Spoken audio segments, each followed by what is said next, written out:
Hello friends, welcome to our YouTube channel friends. আজিৰ এই ভিডিঅ'ত মই আপোনালোকক জনাম বেহাৰবাৰী আউটপোষ্টৰ অভিনেতা ৰিণ্টু বৰাৰ বিষয়ে কিছু নজনা কথা।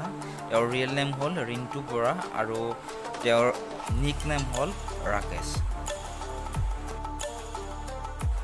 ডেট অফ বাৰ্থ 27 আগষ্ট 1987 আৰু তেওঁৰ বৰ্তমান বয়স হৈছে 36 বছৰ। আৰু তেওঁৰ প্ৰফেশ্যন হ'ল স্ক্ৰিপ্ট ৰাইটাৰ আৰু এক্টৰ। তেওঁৰ বাৰ্থ প্লেচ হ'ল Nagaon Assam and current city Nagaon Assam. আৰু তেওঁৰ দেউতাকৰ নাম হ'ল পদ্মকান্ত বৰা।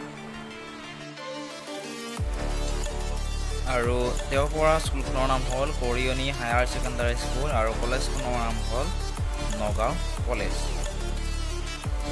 আৰু তেওঁৰ কোৱালিফিকেশ্যন হ'ল MA পাছ।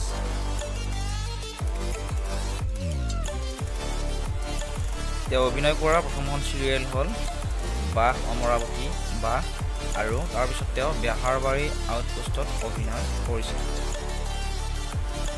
আৰু তেওঁ স্ক্ৰিপ্ট ৰাইটাৰ হিচাপে বেহাৰবাৰী আউটপোষ্ট অৰ্ধাংগিনী আউকিৰ জোনাক আদিত কাম কৰিছিল। Hair and I colour black.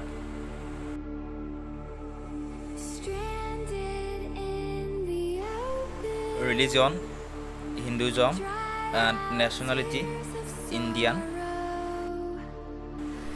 আৰু তেওঁ এজন এক্টৰ হিচাপে কাম কৰিছিল বেহাৰবাৰী আউটপোষ্ট আৰু বাহ অমৰাৱতী বাহ ধাৰাবাহিক কেইখনত।